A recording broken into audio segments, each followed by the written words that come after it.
Pour vos impressions de qualité, Logic Print est prêt à vous offrir les meilleurs. Nous imprimons sur t-shirts, bâches, casquettes, tasses, cartes de visite et de services et autres. Pour plus d'infos, contactez-nous au +243 81 75 52 746. Notre adresse: Avenue Colonel Ebeya, numéro 1060, référence Assemblée provinciale, Kinshasa, Gombe.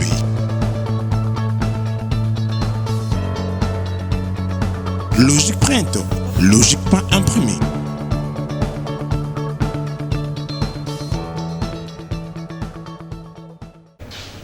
Supervisé comme de 100 jours, est-ce que ce programme a abouti par rapport, n'est-ce pas, au fonds décaissé?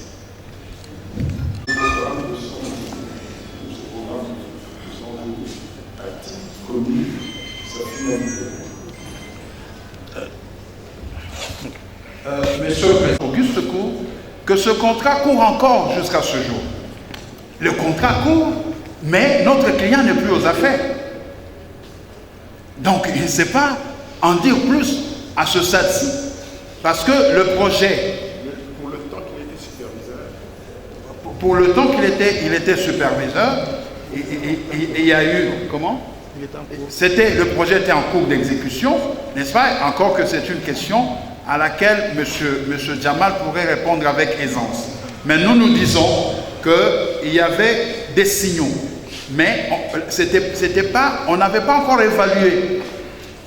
Okay. Alors qu'en vertu du contrat, n'est-ce pas, on aurait dû évaluer pour savoir où est-ce qu'on en est. Mais le contrat lui-même ne précise pas, ne fixe pas de date, ne fixe pas de terme.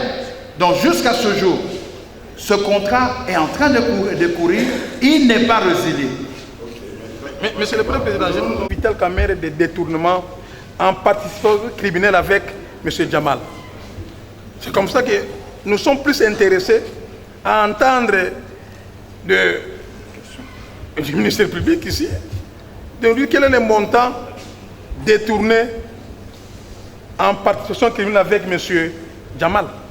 La supervision de ces marchés, de ces projets, on vous a dit ici qu'il y avait un bon nombre de personnalités, parmi lesquelles M. Vital Kamerhe. Ok, maître, nous sommes M. Jamal, on connaît les fonds qui ont été versés dans son compte. Merci, Monsieur le Président, de la question. M. Samy Jamal, ici, prenant parole à travers nous, vous dit qu'il n'a pas reçu des fonds directement dans son compte venant du Trésor public. Mais plutôt, il y a eu un contrat signé entre la République et la société Samibo, SAR, une société privée du droit congolais. Et lui n'a posé les actes qu'en tant que gérant de cette société, mais il n'a jamais reçu des fonds du Trésor public vers son compte en tant que M. Samy Jamal.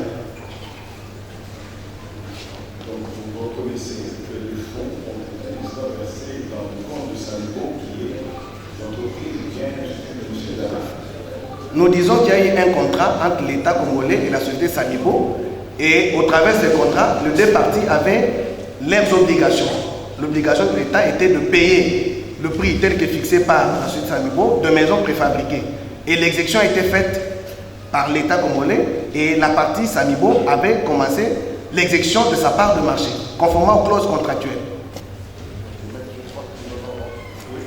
M. Vital Kamerhe était devenu un puissant qui avait paralysé tout un gouvernement et que de lui-même décidait de la sortie ou non de vent en sa qualité entre guillemets de superviseur. Le gouvernement n'était nullement paralysé. Chaque ministre sectoriel posait les actes, engageait leurs responsabilités en tant que patron du secteur et les dépenses suivaient la procédure normale. Mais ce qui nous écœure en fait, c'est par rapport aux éléments constitutifs. L'acte incriminé, comme on appelle en droit la dissipation des fonds, la distraction des fonds. C'est là où Vital Kamerhe se pose la question, Monsieur le Président. En quoi est-ce qu'il a été, dans un moment, détenteur précaire des fonds? Par quel acte il a eu à dissiper la destination des fonds ou l'avoir distribué? Je me rappelle au premier degré, Monsieur le Premier Président, personnel, le juge Yanni, dans sa peau de juge indépendant impartial, posa la question à M. Jamal, confirmez-vous avoir reçu la totalité des fonds? La réponse est toujours la même au second degré. M. Jamal, en tant que gérant de la société Samibo, avait accepté. Nous avons reçu la totalité des fonds. À partir de là, M. le Président, la messe était dite. L'on devait écarter M. Vital Kamerhe du débat et le contrat, la bataille judiciaire, s'il y a défaut d'exécution ou pas, devrait être entre la République et son co-contractant qui est la société Samibo. D'autant plus que le contrat aussi prévoit les modalités. Mais là où ça fâche, M. le Président, et tout amoureux du droit comme vous et nous, ne peut pas passer ça sous silence. À défaut de prouver l'élément moral et matériel dans le chef de Vital Kamerhe, le premier juge s'est trouvé un raccourci en mettant sur la tête de Jamal la qualité d'un agent chargé de service public pour asseoir l'infraction de détournement et faire de notre client co-auteur de cette présumée infraction. En droit administratif, M. le Président, il faut l'entendre sur une personne chargée d'un service public, c'est une personne à qui on délègue par une personne morale de droit public une partie de sa compétence de service public. Et dans ce cas, M. le Président, cette personne appelée délégataire, oui, je finis juste là ça, M. le Président, cette personne appelée délégataire a en charge le service public qui lui a été cédé par la personne morale de droit public et est rémunérée sur le fruit d'exploitation de ce service public. C'est ça une personne chargée d'un service public. Comment le juge, puisque ça nous atteint nous, en collant cette étiquette à Jamal, il nous a atteint malencontreusement. Comment on peut expliquer qu'un gérant d'une société privée, sur base d'un contrat signé en bonne et due forme avec la République, pour les prestations de services, a été miraculeusement transformé en une personne de service public? Nous attendons que votre cour puisse poser cette question pour que nous puissions en débattre ici, M. le Président. Donc vous comprenez que être superviseur ne signifie pas s'arroger tout le pouvoir. Il y avait un gouvernement qui était en place. Chaque ministre reprend de sa responsabilité. Budget, finances, banque centrale. Chacun est maître de son secteur et un directeur de cabinet. Vous avez lu les prérogatives du directeur de cabinet. N'est nullement autorité hiérarchique d'un ministre. Nous avons dit, M. le Président. À notre client, M. Samy Jamal, d'avoir transféré une somme d'argent qui dépasse les seuils légaux, notamment 10 000 $. Le premier juge dans son œuvre, M. le Président, est imprécis. Il est imprécis à ce qu'il vous dit que M. Jamal aurait transféré excusez, plus de 10 millions de $. Plus de 10 millions de $. Donc lui-même ne connaît pas le montant exact qui a été transféré. Pourquoi il ne connaît pas le montant? Parce qu'effectivement, il n'y a jamais eu de transfert illégal. Il n'y a jamais eu de transfert, c'est pourquoi il ne connaît pas le vrai montant.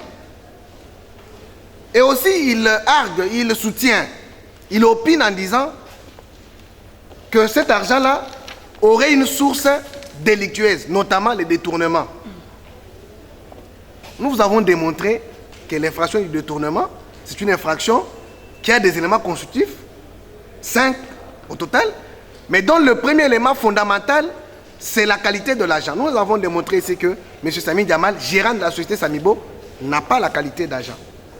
Et donc l'existence de l'infraction d'origine qui doit justifier l'existence ou la commission de l'infraction de blanchiment des capitaux fait défaut. En des termes simples, c'est ça. Cet élément constitutif préalable fait défaut. Il n'y a jamais eu l'infraction d'origine qui puisse justifier la commission de l'infraction de blanchiment des capitaux. Et donc, on ne peut pas asseoir son raisonnement, on ne peut pas asseoir sa conviction en détruisant les éléments constitutifs d'une infraction. À partir du moment où les éléments sont inexistants, la suite allait être déclarer l'infraction non établie en fait comme un droit parce que les éléments constitutifs ne sont pas réunis. Et je vous rappelle, Monsieur le Premier Président, que ces éléments constitutifs de l'infraction sont cumulatifs. Ils sont cumulatifs. Si l'un fait défaut, l'analyse même des autres, et j'aime souvent la formule du ministère public lorsqu'il prend parole pour analyser les éléments constitutifs, dès que l'un fait défaut, il vous dit l'analyse des autres éléments devient superfétatoire. Et ce terme, c'est un terme du prétoire, connu de tous. Donc l'élément préalable au blanchiment faisant défaut, l'infraction ne peut pas exister. Donc, le premier juge a faussé son raisonnement. Et surabondamment par rapport à l'infraction de corruption, M. le Président. Parce que le ministère public a donné les préventions de blanchiment des capitaux et la corruption. Avant que je me fasse compléter par mon estimé confrère, je voulais rappeler ici, M. le Président, que tout part d'un contrat. Tout part du contrat signé entre la société Samibo, dont nous sommes gérants, et la République démocratique du Congo. Ce contrat date du 18 avril 2018. En son temps, nous le répétons, s'il y avait quelqu'un à corrompre pour gagner le marché, parce que c'est ce que le premier juge affirme dans son œuvre, s'il y avait quelqu'un qu'on devrait corrompre pour gagner les marchés, c'était le ministre du Développement Rural, M. Bitakura Justin. Nous ne l'avons pas corrompu. Il n'a jamais déclaré par devers le premier juge qu'il avait perçu une somme d'argent pour attribuer le marché là. De gré à gré, s'il vous plaît, M. le Président. Il n'a jamais dit ça. Vous pouvez vérifier dans les PV d'audition. Il n'a jamais dit ça. Donc en 2018, nous n'avons pas corrompu l'autorité contractante, qui est le ministre du Développement Rural. C'est en 2019, une année après avoir gagné le marché, que nous allons maintenant corrompre pour gagner le même marché. Donc, M. le Président, ce raisonnement du juge, du premier juge, de considérer que nous avons corrompu M. Vital Kamerhe pour gagner les marchés, c'est un raisonnement qui est assis sur des faits qui sont faux. Surabondamment. Par rapport même à la donation elle-même, parce que le ministère public a cité la donation d'une concession. Cette donation est faite, M. le Président, en date du 23 janvier 2019. Nous voulons rappeler qu'au moment où nous avons fait cette donation à M. Massaro, qui est l'ami de nos enfants. Et donc pour nous, il était devenu comme un fils. Il était devenu comme un fils. Cette donation-là est faite au moment où M. Kamerhe, encore une fois de plus, était un citoyen congolais naturel comme tous les autres. Il n'avait aucune qualité. Il n'avait aucune qualité. En date du 23 janvier 2019, M. Kamerhe n'avait pas la qualité du directeur de cabinet du chef de l'État. L'ordonnance de sa nomination date, je crois, du 25 ou du 24, je ne sais pas. Du 25. Il n'avait pas la qualité requise pour... Donc on a corrompu un individu simple, un Congolais, un citoyen, un homme politique simple. Il y a un problème. Donc par rapport à ça, nous voulons dire que cette infraction ne peut pas être établie dans le sens même où le premier juge est allé dans son raisonnement, par le fait que les marchés ont été gagnés depuis 2018 et en son temps, le monsieur dont on prétend qu'on l'a corrompu n'avait aucune qualité légale. Et aussi, et nous allons chuter par là, M. le Président, la deuxième donation, parce qu'il y en a deux, nous voulons rencontrer le ministère public dans tout ce qu'il a relevé. La deuxième donation, M. le Président, est intervenue au moment où non seulement nous avons gagné les marchés, mais l'État avait déjà exécuté sa part. Et les premières maisons étaient même déjà érigées. Parce que vous avez demandé tout à l'heure une question à M. Vital Kamerhe pour savoir est-ce que les contrats étaient exécutés. C'était notre question, M. le Président. Nous sommes prêts à vous répondre. Allez au Kanchachi, vous allez trouver des maisons, plus de 200, construites. La plomberie, l'électricité, tout est installé. C'est l'exécution du marché. Donc, au moment où nous exécutons déjà les marchés, nous allons corrompre pour gagner les mêmes marchés. C'est un raisonnement qui ne répond à aucune logique. Ça ne répond à aucune logique. De cette analyse-là, vous allez comprendre que le premier juge ne pouvait nullement retenir l'infraction de corruption dans les chefs de M. Samy Diamal parce qu'il a gagné les marchés légalement. Il n'a jamais corrompu. Et le monsieur dont on prétend qu'on l'a corrompu n'avait aucune qualité au moment où lui gagnait ce marché-là. Donc il n'avait aucun intérêt de corrompre quelqu'un qui n'a pas qualité. Donc c'est pourquoi nous avons déféré cette œuvre-là, en ce qui concerne cette infraction-là, par devant votre auguste cour, pour que, au-delà de tout bruit, de tout ce qu'il y a eu comme considération de l'opinion publique, la clameur publique, tout ce qu'il y avait comme envie de voir quelqu'un être crucifié comme Jésus en son temps, vous puissiez, dans la sagesse qui vous est reconnue, dans la sagacité qui vous est reconnue, qui est d'ailleurs légendaire, vous puissiez analyser objectivement et comprendre que le premier juge ne pouvait aucunement retenir cette infraction de corruption dans les chefs de M. Samy Diamal, sous réserve d'être complété par mon distingué confrère. Produisent des pièces. Lorsque les juges répressifs examinent une prévention, ils doivent produire la pièce. C'est comme ça qu'on vous dit, mais nous avons demandé des pièces. Monsieur le Premier Président, nous sommes en matière répressive. En matière répressive, la preuve est libre. Il y a la liberté de la preuve. Vous allez demander, je donne un cas précis, vous allez demander à une victime de viol d'apporter les documents, comme si le bourreau, lorsqu'il opère le viol, il doit lui signer un document pour dire c'est ce document-là que vous allez produire pour justifier que vous avez été victime de viol. Le juge répressif, il est actif et dans son activisme, il recherche, il va plus loin que les juges civils. En ce qui concerne la corruption, nous avons tous entendu, nous avons gagné les marchés en 2018. Vous avez gagné les marchés en 2018. Ces marchés de 2018, il était fixé à quelle hauteur? Ces marchés de 2018.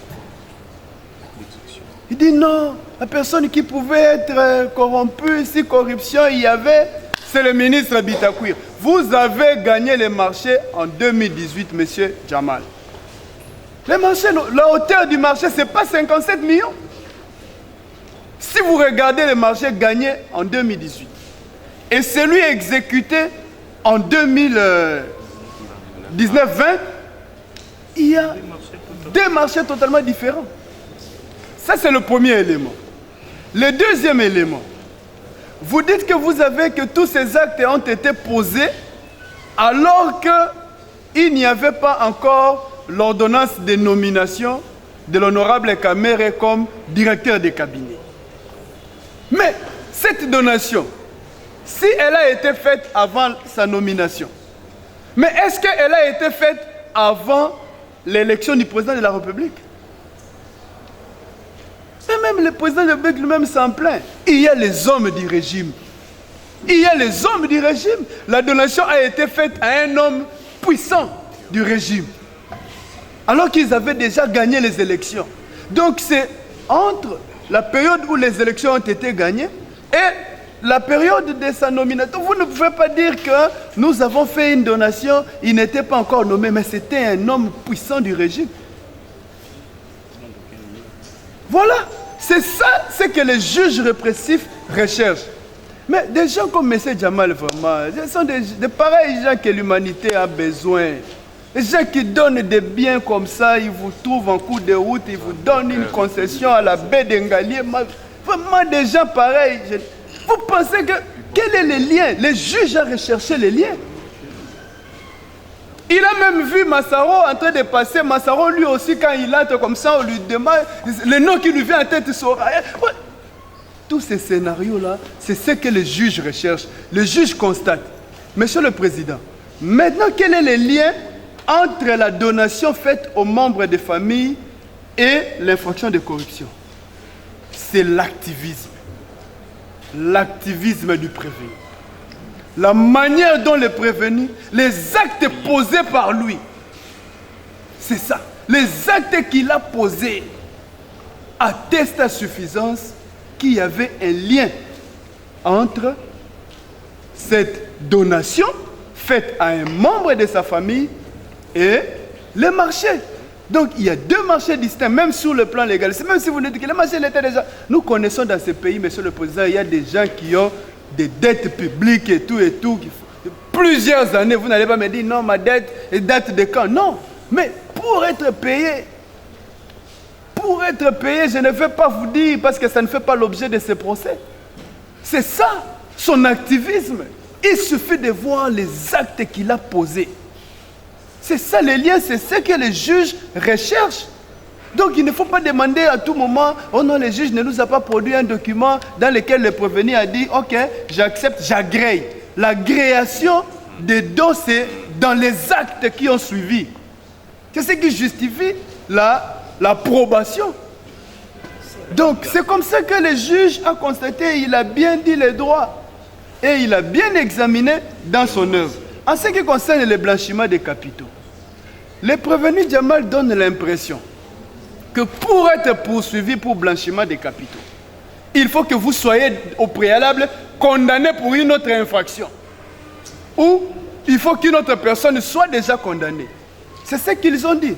Même lorsqu'ils devaient donner les motifs d'appel, ils ne faisaient revenir que sur ça.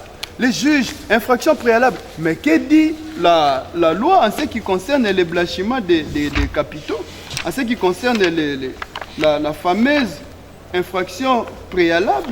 Monsieur le Président, je vais finir par là. L'infraction, les éléments constitutifs. L'élément préalable au blanchiment des... On reproche à quelqu'un une infraction, il faut en amener la preuve. Actori incumit probatio. Mais la partie civile vous dit non, non. La preuve est libre.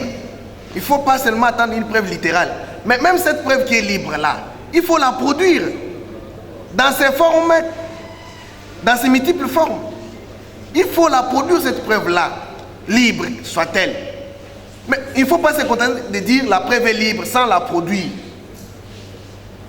Donc, cette exception que nous avons, ou cette observation que nous avons faite pour dire que la partie civile et l'initiative publique n'ont pas amené la preuve par rapport à cette prévention, vaut son pesant d'or. Parce que il n'y a pas de preuve de saisie des fonds par rapport à l'infraction de blanchiment des capitaux.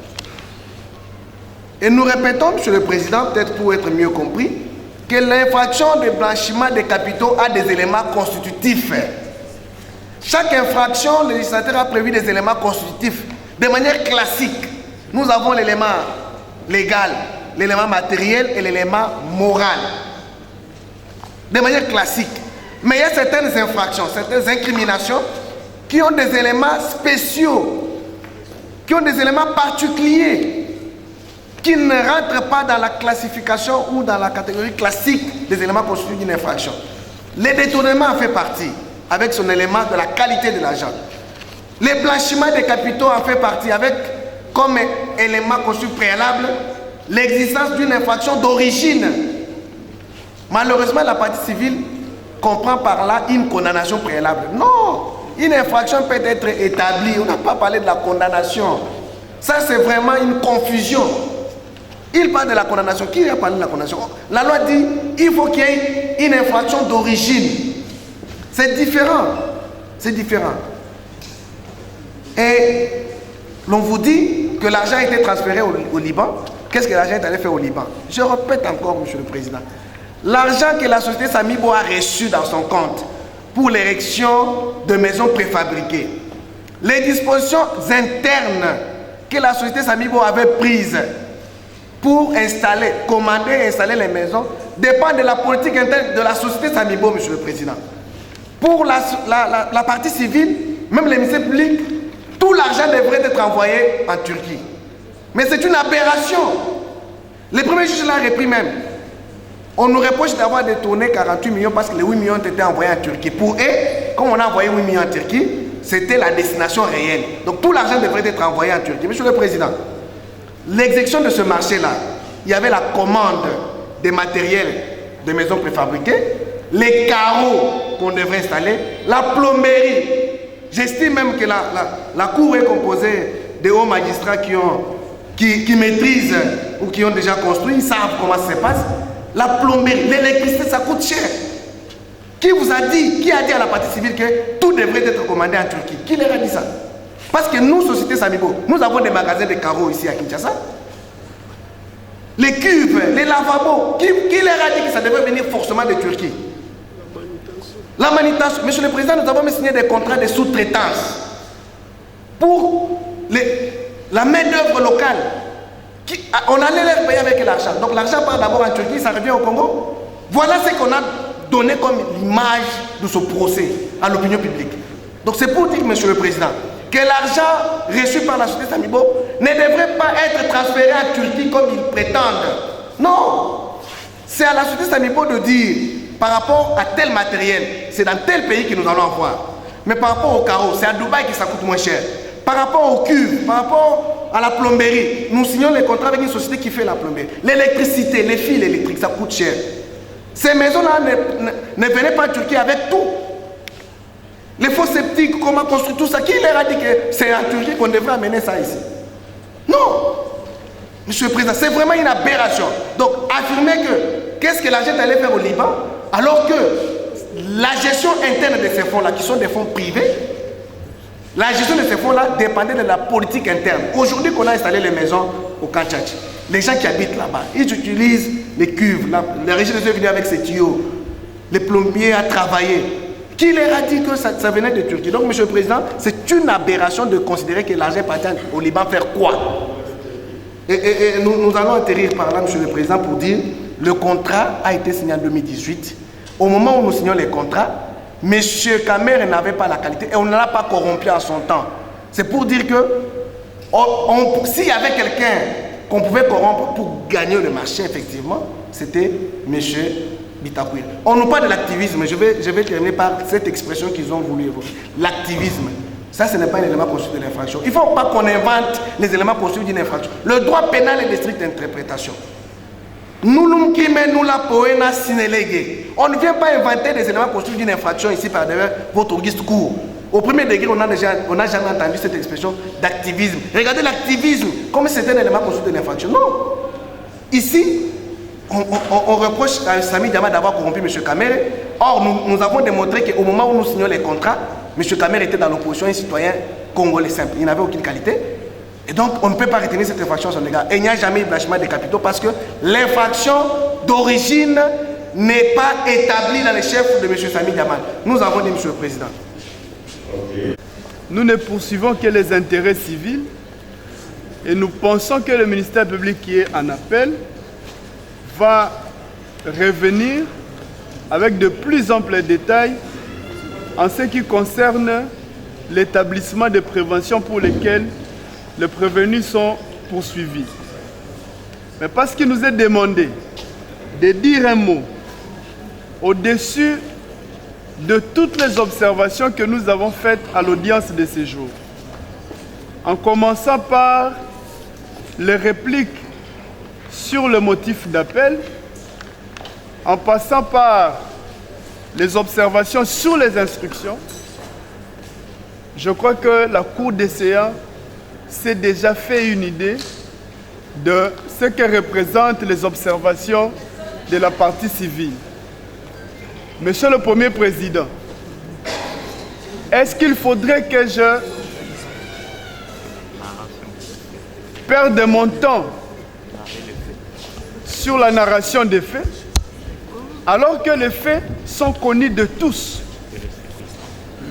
et ils demeurent constants, tels que développés dans les notes de plaidoirie de la partie civile au premier degré, ainsi que tels que appuyés par le premier juge dans son œuvre. Les faits donc demeurent constants. Et ici, ils sont considérés comme reproduits intégralement. Monsieur le Président, les faits ont été sortis. Dans le contexte tel que nous avons démontré à l'audience de ce jour, le rôle de chacun en ce qui concerne la perpétration de ces infractions, à titre illustratif, en ce qui concerne la prévention de corruption, nous nous sommes longuement étalés là-dessus. Nous avons démontré comment des dons ont été faits et nous avons démontré comment ces dons ont été agréés parce que les actes qui ont suivi ont démontré qu'effectivement, la partie qui a bénéficié de ces dons par l'entremise de ses membres de famille a agréé et il a posé des actes sans lesquels les fonds ne seraient pas sortis. En ce qui concerne les détournements, nous sommes revenus longuement là-dessus. Et nous avons démontré comment, même sans avoir une ordonnance de nomination comme agent public, vous pouvez être considéré comme agent public parce que cela s'est posé, principalement en ce qui concerne le provenu Jamal qui dit qu'il ne comprenait pas comment il était condamné par exemple du chef de l'infraction de détournement alors qu'il n'avait pas la qualité d'agent public. Nous avons démontré à suffisance comment il était considéré comme agent public. En ce qui concerne le blanchiment des capitaux, nous avons démontré, et cela a été appuyé par toutes les parties, parce qu'il n'y avait pas de contradiction. Que le prévenu qui vous a dit qu'il a fait un travail de longue haleine, qu'il a acheté les matériels, qu'il a posé les maisons, et qu'on a déjà fait un travail en ce qui concerne la plomberie. Mais dans tous les cas, il ne vous dit pas la destination de 10 millions qu'il a transféré vers le Liban, à quoi devait servir cet argent, lorsque dans tous ces marchés, il n'y a aucune opération financière qui a été faite par rapport en direction du Liban. Donc vous allez comprendre qu'il s'agissait d'une manière de dissiper les fonds qui ont été sortis pour un travail bien précis. Et en ce qui concerne la confusion de la partie Jamal, qui pensait que pour être condamné pour blanchiment des capitaux, il faut avoir été condamné pour une infraction préalable, nous avons démontré que le législateur exige que l'origine des fonds soit délictuelle. Et ici, l'origine, elle est délictuelle en ce qui concerne la prévention des blanchiments qui est issue du détournement. Point n'est besoin de revenir sur ça. Monsieur le Premier Président, je crois que je l'ai dit tantôt que nous avons la chance d'avoir un greffier qui connaît bien son travail et qui a eu le privilège de noter tout ce que nous avons dit. En ce qui concerne les intérêts civils, parce que c'est comme ça que nous nous sommes convenus pour donner juste une synthèse et étant en matière civile et en matière pénale, on ne peut pas dire que nous reconduisons nos moyens du premier degré. C'est comme ça qu'on a voulu, nous avons quand même voulu nous adapter aux exigences de la procédure en disant un mot en ce qui concerne l'action civile de la République démocratique du Congo. La République démocratique du Congo a sorti des fonds qui sont connus, qui devaient servir à l'érection de maisons préfabriquées et qui devaient servir à autre chose, mais qui ont été utilisés, par exemple, pour le cas de Mouima, qui dit qu'il a utilisé cet argent pour le dédouanement, alors que vous êtes sans ignorer que c'est un marché qui a bénéficié de larges exonérations pour lesquelles on ne pouvait plus sortir de l'argent pour le dédouanement.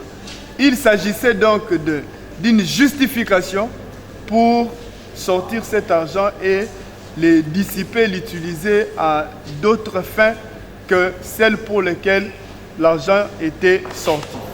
Donc vous allez constater que, en ce qui concerne cette action civile, la République démocratique du Congo est préjudiciée et c'est donc à bon droit que le premier juge lui a accordé le bénéfice, je ne dirais pas intégral de son action civile, mais c'est à bon droit que le premier juge lui a accordé tout ce qui est repris comme dommages et intérêts. Parce que les prévenus ont soumis la partie civile à un nouvel exercice, un autre degré de juridiction. Alors que si on s'était arrêté au premier degré, peut-être que les choses seraient plus simples. Et maintenant que la partie civile, qui a déjà été victime, qui est déjà préjudiciée, est contrainte par les appels des parties prévenues à faire, à être confrontée à un nouveau degré. Et vous allez comprendre que même à ce degré de juridiction, il y a un ajout des cabinets. Et les avocats ne sont pas les garçons de cœur. Nous, on est là, c'est pour avoir les honoraires. Quelqu'un qui est déjà préjudicié, vous le contraignez, je suis en train d'atterrir, vous contraignez quelqu'un qui est déjà préjudicié à sortir encore des frais pour appeler les avocats à les défendre, cela accentue davantage le préjudice. Vous allez donc revoir les dommages et intérêts à la hausse. Et je vais finir par l'irrecevabilité, parce que nous avons suivi ici qu'en dehors de prévenus de l'honorable Kamere, de M. Mouima, de Jamal, il y a aussi un groupe d'individus qui a formé appel. Tous ces appels, vous allez les déclarer irrécevables parce que les appels ont été formés par des personnes qui n'ont pas été appelées au premier degré. Monsieur le Premier Président, je ne peux que remercier la Cour qui, je l'espère bien, a suivi notre plaidoirie. Et si vous dites, vous reprenez dans votre sagesse tout ce que nous avons évoqué, vous aurez fait œuvre utile et votre œuvre va servir à titre pédagogique pour que dans l'avenir, de pareils comportements ne se reproduisent plus. Nous avons dit. Vous avez la parole, monsieur le Président. Du premier juge, monsieur le Président. Le premier juge a retenu dans le chef de M. Samy Diamal l'infraction de détournement. Et comme nous l'avons dit, au 29e feuillet de son œuvre, l'avant-dernier paragraphe, il assimile M. Samy Diamal à une personne chargée d'un service public. Nous l'avons démontré lors de l'instruction de la présente cause, même lors de la présentation des griefs, que M. Samy Diamal ne peut aucunement être considéré comme étant une personne chargée d'un service public. On vous a lu ici une jurisprudence, Monsieur le Président, de la défunte Cour suprême de justice, devenue aujourd'hui la Cour de cassation, qui dénie la qualité de fonctionnaire ou de personnes chargées d'un service public au gérant d'une succursale de la société commerciale zaïroise qui effectue certaines opérations au nom et pour les comptes de la Banque du Zaïre en vertu d'une convention de gérance. Lorsque nous avons présenté les griefs, Monsieur le Président, nous vous avons expliqué que M. Samy Diamal a agi dans le cadre de l'exécution de marché, d'érection de maisons préfabriquées. Il a agi comme étant gérant d'une société privée. Il n'avait aucun ordre à recevoir d'une autorité publique. Il n'avait pas d'injonction à recevoir de l'administration publique. M. Samy Diamal n'agissait que conformément aux règles de fonctionnement interne de la société Samigo et Ousmane Sall. Et donc, lorsque le premier juge, dans son œuvre, considère que M. Samy Diamal était un agent ou une personne revêtue ou une personne chargée d'un service public, il fausse son raisonnement. Il faut son raisonnement. La qualité de l'agent, qui est un élément important pour la commission de l'infraction de détournement, n'étant pas établi dans les chefs de M. Samy Diamal, le premier juge ne pouvait pas retenir l'infraction de détournement. Ça, c'est la première chose. La deuxième chose, toujours par rapport à l'infraction de détournement des deniers publics, Monsieur le Président, c'est par rapport même à la notion des deniers publics. Nous l'avons démontré ici, que les fonds se trouvant dans les comptes de la société Samibo sont gérés, ils sont retirés dans la banque où ils sont logés, conformément aux règles de fonctionnement de la société commerciale qui est le Samibo et Ousmane. Et non conformément aux règles de la comptabilité publique avec les schémas budget, bon d'engagement budget, finance et puis banque centrale. Non. Non. Ces schémas-là, c'est les schémas conçus pour la gestion de fonds publics, les fonds du trésor public. Mais dans le schéma pour la gestion de fonds d'une société privée, la signature simple, l'envie de sauter l'argent, le gérant Quand il y a besoin, il va à la banque, il signe un chèque, on lui sort l'argent. Il n'y a pas de préalable. Il n'y a pas de formalisme public prévu quant à ça. Donc, les fonds qui se trouvaient dans le compte de la société Samibo étaient des fonds privés, gérés par M. Samy Diamal comme gérant. Parce que, Monsieur le Président, dans l'acte d'accusation, dans la requête, tout comme dans la citation à prévenu, même dans le jugement, c'est repris, les juges reprennent toujours que ces fonds ont été donnés à la société Samibo. Nulle part, le juge a dit dans son œuvre que c'était des fonds remis à M. Samy Diamal. Donc, par rapport à ces éléments-là, l'élément relatif à la qualité de l'agent, qui n'existe pas dans le chef de M. Samy Diamal, ainsi que de la définition erronée, une définition erronée, inadéquate, inadaptée par le premier juge de deniers publics, son œuvre par rapport à cette infraction doit forcément être censurée. Doit forcément être censurée. Et parce que nous sommes en train, Monsieur le Président, nous sommes au décret d'appel, nous ne pouvons pas commencer à produire, comme on l'a dit tout à l'heure, des pièces, même si dans le jugement, ces paragraphes sont bel et bien repris. L'argent remis à la société Samibo, prétendument détourné par M. Samy Diamal, ne peuvent pas avoir pour victime la République démocratique du Congo. C'est pratiquement une impossibilité matérielle à réaliser. L'argent qui est dans le compte d'une société privée, détourné par son gérant, entre guillemets, encore que dans ce schéma-là, dans cette approche-là, on ne peut pas concevoir les détournements par le gérant des fonds d'une société commerciale. Mais d'où, qu'est-ce que la République vient faire dans les prétendus détournements de fonds appartenant à une société privée? Monsieur le Président, sur ces points, j'aimerais recadrer les choses. Nous sommes dans un cadre contractuel entre la République et la société Samibo. La République a fait sa part de marché conformément aux dispositions contractuelles. La société Samibo a commencé à exécuter sa part de marché. L'évaluation devrait être faite si la République avait besoin de savoir comment est-ce que le fonctionnement, la société Samibo avait utilisé les fonds mis à sa disposition. L'évaluation devrait être faite dans les cadres contractuels conformément au contrat. Ne l'ayant pas fait, elle ne peut pas venir par devers un juge pénal pour réclamer les détournements des fonds contenus dans les comptes de la société Samibo.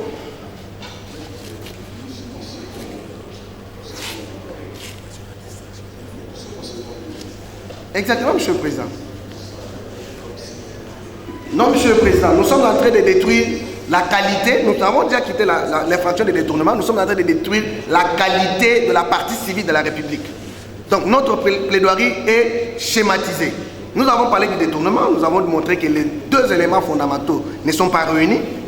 Et le premier juge, au lieu d'aller dans ce sens-là, Monsieur le Président, alors qu'on lui a fait savoir ça au premier décret, il est passé outre en attribuant une fausse qualité à M. Samy Diamal et en considérant des fonds de la société Samibo comme étant de fonds publics soumis aux règles de comptabilité publique. Donc, par rapport à cette infraction, nous l'avons vidée. Nous revenons par rapport à la qualité de la République comme étant partie civile. Nous disons qu'elle-même reconnaît que les fonds ont été remis à la société Samibo. Si les gérants a dissipé ces fonds-là, si les gérants les a utilisés à une fin autre que celle pour laquelle ils étaient destinés, il revenait à la société Samibo de poursuivre conformément au... C'est vrai qu'on est en collectif, mais je vais commencer par l'infraction des détournements, leurs circonstances et fait. Dire que en droit congolais, la loi n'est pas l'unique source. La loi n'est pas l'unique source. C'est vrai qu'en tant que ministère public, il est à cheval sur la loi, ainsi qu'il en est également de juge, mais on ne doit pas perdre de vue qu'au-delà de la loi, il y a bien d'autres sources qui viennent élucider la loi lorsque elle est laconique ou lacunaire, n'est-ce pas? Ainsi en est-il de la jurisprudence et de la doctrine. Nous avons dit ici que la Constitution, l'article 21 de la Constitution est à ce point laconique qu'il demande pour sa compréhension que l'on en appelle à d'autres sources que sont la jurisprudence et la doctrine. Nous avons dit ici que la jurisprudence a dit qu'à l'absence de motivation, il faut assimiler une motivation ambiguë, une motivation inadéquate, une motivation sans rapport avec le dispositif ou en contradiction avec celui-ci. Aussi, Monsieur le Président, il a été jugé. Si au sujet des faits, la juridiction de fond possède un pouvoir souverain d'appréciation résultant d'une évaluation subjective et personnelle, elle doit néanmoins s'appuyer sur des éléments qui apportent à la motivation une conclusion cohérente, rigoureuse et logique. Ainsi doit être cassée pour vice de motivation portant gravement atteinte à la force majeure, probante des preuves, l'arrêt qui fonde sa décision de condamnation sur des présomptions graves, précises et concordantes, alors qu'elles découlent des faits par eux-mêmes douteux et des prémices vagues, aléatoires et en soi peu cohérents, qui ne permettent nullement d'apporter aux conclusions en portant la présomption de culpabilité un soutènement logique et satisfaisant. Cour suprême de justice, RP 40, ainsi de suite. C'est le cas en l'espèce, on n'entre pas dans le détail. C'est-à-dire qu'on ne voit pas que la loi et on s'arrête. S'agissant de la participation criminelle, Monsieur le Président, il est un lieu commun. Je veux dire, il est de connaissance juridique triviale que pour qu'une infraction soit établie, soit coupablement établie, il faut qu'il y ait la réunion de trois éléments. L'élément légal, l'élément matériel et l'élément moral.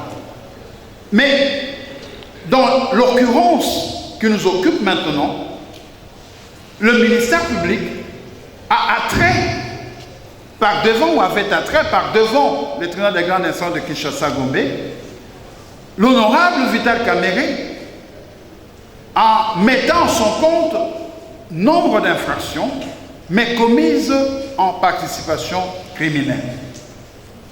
Mais pour que la participation criminelle soit établie, il y a trois conditions qui sont exigées. Il y a l'existence de l'infraction principale. Il y a l'acte de participation. Et puis il y a l'intention criminelle. S'agissant de l'infraction, l'existence de l'infraction principale, nous savons qu'il s'agit de l'infraction de détournement. Mais l'acte de participation est important. C'est sur ça que nous mettons l'emphase, Monsieur le Président. Nous mettons l'emphase sur la preuve. Nous avons mis au défi le ministère public de nous dire de quelle manière le président Vital Kamerhe, je ne sais pas si c'est le président de son parti, pour ne pas qu'il y ait confusion, avait concouru à la perpétration de ces différentes infractions. Monsieur le Président, pourquoi il faut prouver? Parce que le professeur Nyabirungu, citant Os, il dit ceci: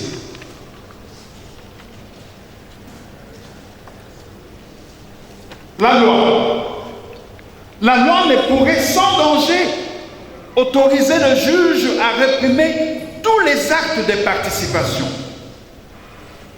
à punir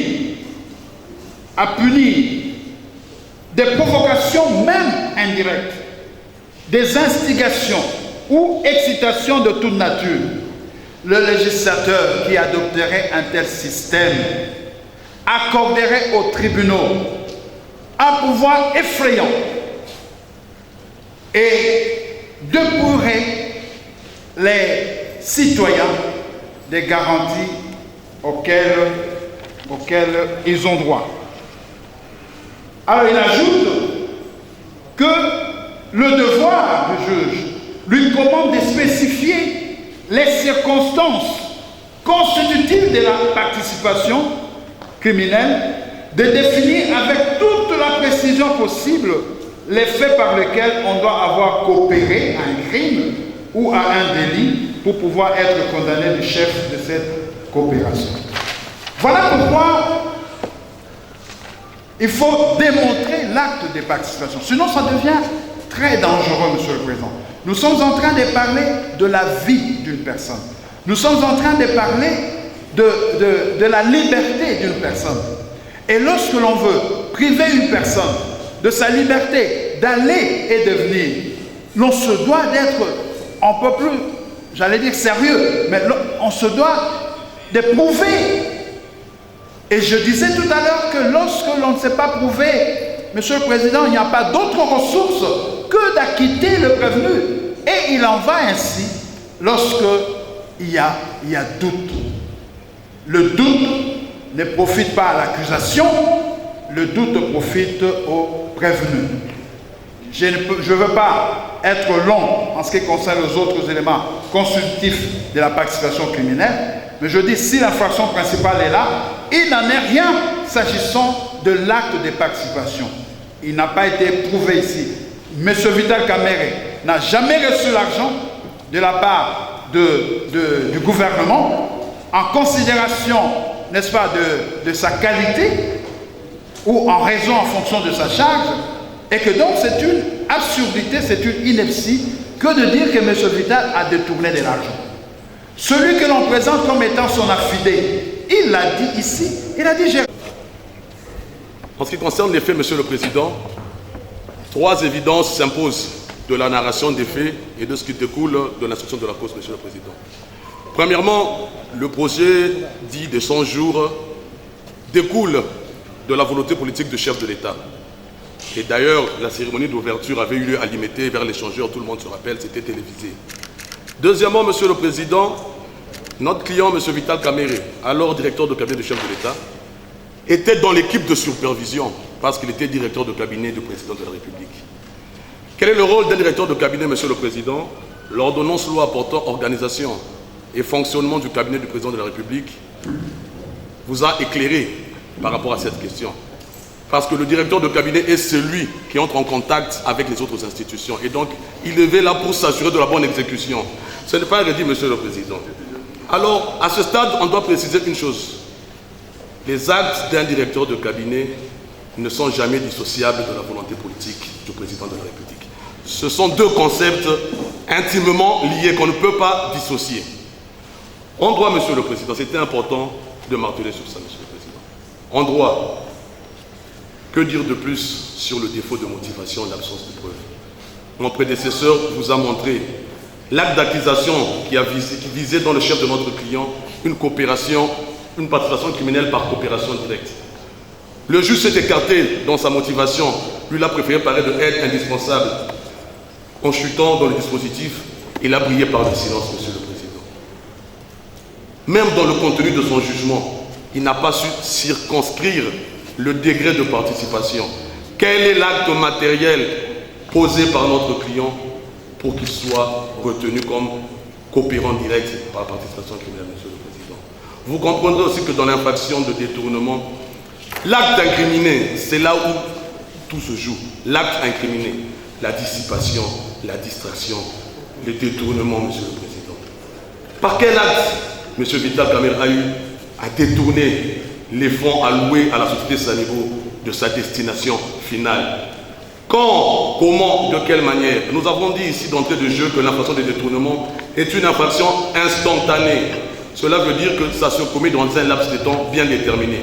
Le premier juge aurait dû cristalliser les faits dans son œuvre et nous dire avec précision, en telle date, par tel événement, par tel acte posé, voilà l'acte posé par M. Vital Kamerhe. Et de par cet acte-là, nous retenons dans son chef l'infraction de détournement par corruption. Un silence patent, Monsieur le Président. In dubio pro ego. Le doute profite à l'accusé.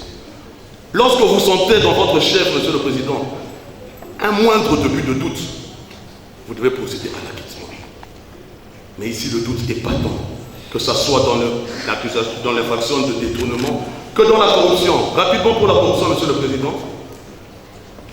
Les confrères se sont bien étalés pour la corruption. Mais un des éléments essentiels, on vous dit que la personne corrompue doit être corrompue pour s'abstenir ou bien poser des actes qui rentrent dans ses compétences légales. Un auteur, Jean Pradel, vous dit ceci dans son livre de droit pénal spécial pour l'infraction de corruption. Il définit la corruption comme un agissement par lequel une personne investie d'une fonction déterminée, publique ou privée, sollicite ou accepte un don, une offre, une promesse en vue d'accomplir, de retarder ou de ne pas accomplir un acte entrant dans le champ de ses fonctions. Voilà ce que la corruption. Et le droit positif congolais a emprunté cette définition, Monsieur le Président. Alors la question que se pose, de par les prérogatives légales d'un directeur de cabinet, il n'est ni autorité adjudicatrice pour conférer un marché à qui que ce soit. Il n'est pas ordonnateur de dépenses parce qu'il n'intervient nullement dans la chaîne de dépenses. J'ai entendu la partie civile, autant que le ministère public, dire que sans son intervention, les fonds ne se sont pas sortis. Là, nous entrons dans un syllogisme et un raisonnement très dangereux, Monsieur le Président. Vous comprendrez, Monsieur le Président, que l'occasion vous est offerte ici sur un plateau d'argent. Lorsque vous allez vous retirer dans le secret du délibéré, pensez à cet homme, Monsieur le Président. Pensez à M. Vital Kamerhe, dont l'honneur, la dignité, la personnalité a été jetée en pâture. Comme ça, pour des intérêts partisans, M. le Président. Un chef de famille, un leader politique, qui s'est vu condamné à 20 ans de prison en toutes les jardins, M. le Président. Lorsque vous serez dans le secret du délibéré, M. le Président, ne vous écartez pas de votre serment de magistrat, M. le Président. Vous l'avez prêté drapeau à la main. Ne vous écartez point de votre serment, M. le Président, parce que dans le délibéré, vous êtes soumis qu'à la seule autorité de la loi.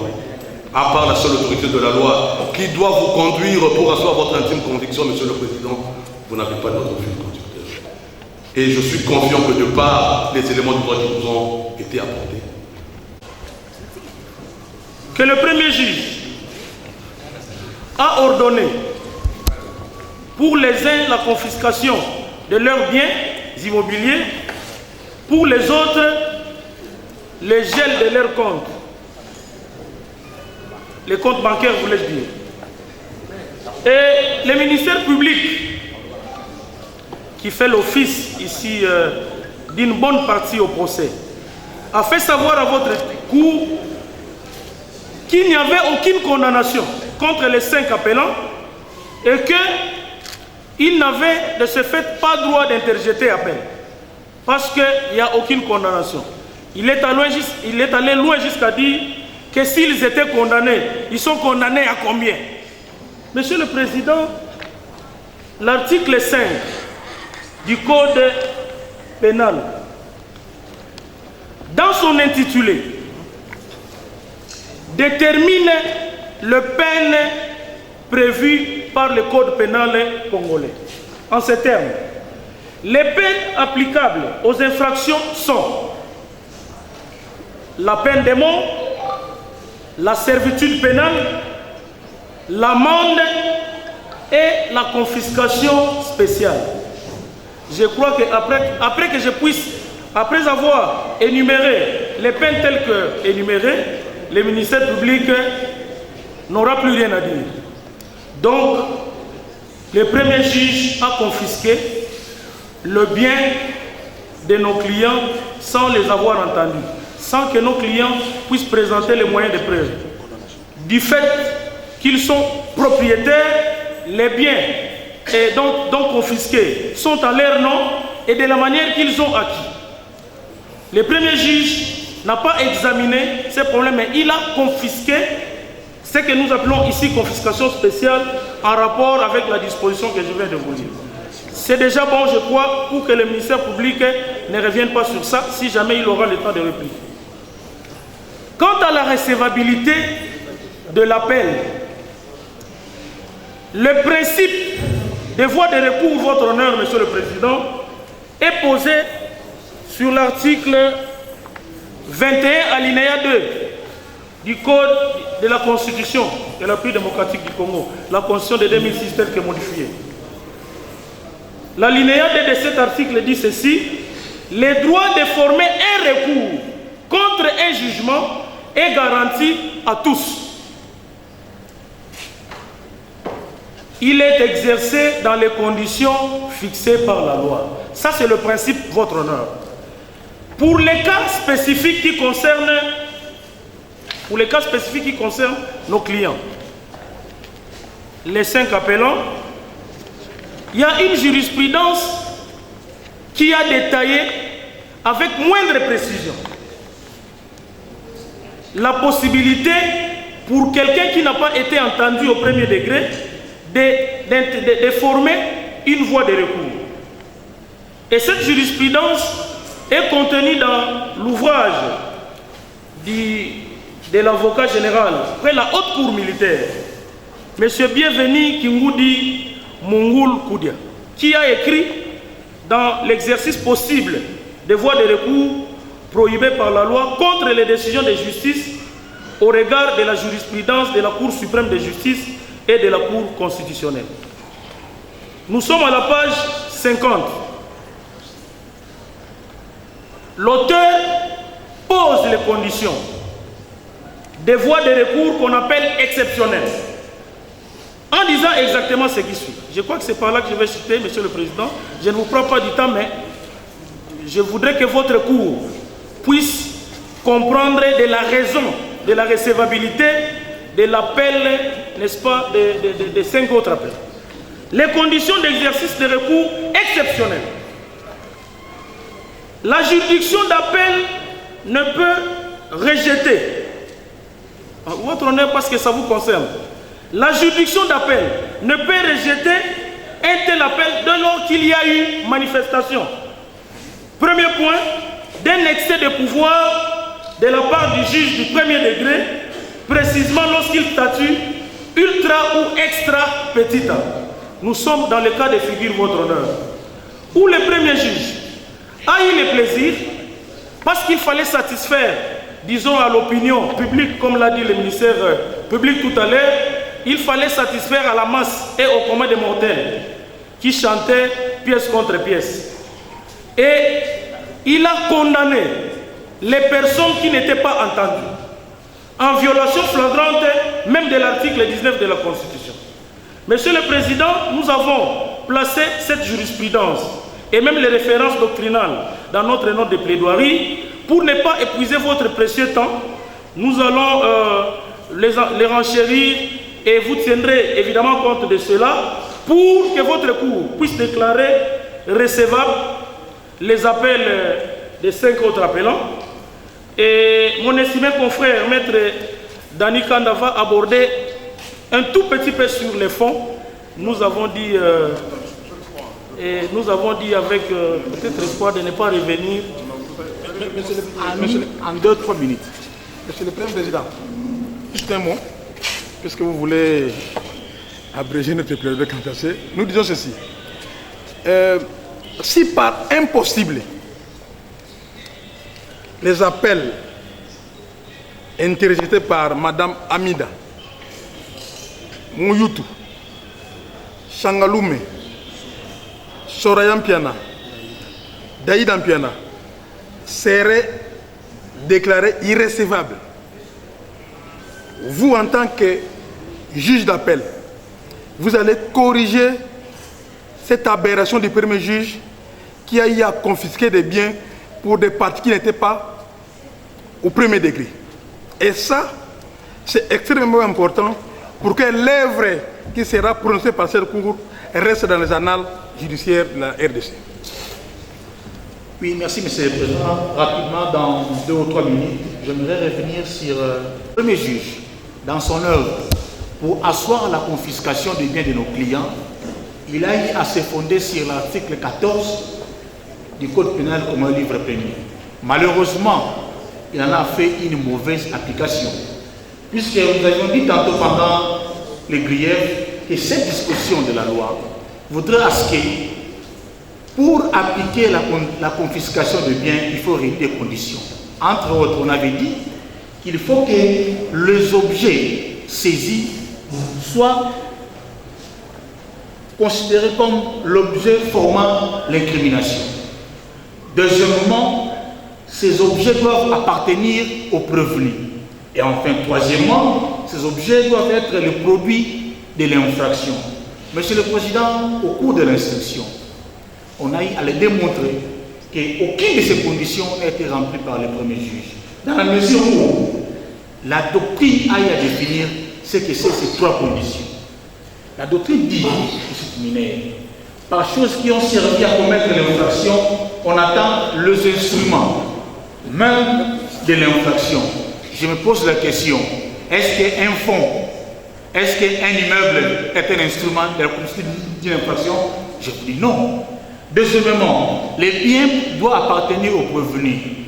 On a dit ici, est-ce que les fonds saisis, les parcelles immobilières saisis appartiennent à Vital Kamerhe? Non. Appartiennent à Mouyoutou? À Mouima? Non. Appartiennent à Jamal? Non. Cela appartient à Madame Chatur, à Mira Chatur, à Changalume Daniel, à Mademoiselle Soraya et Aïda Piana,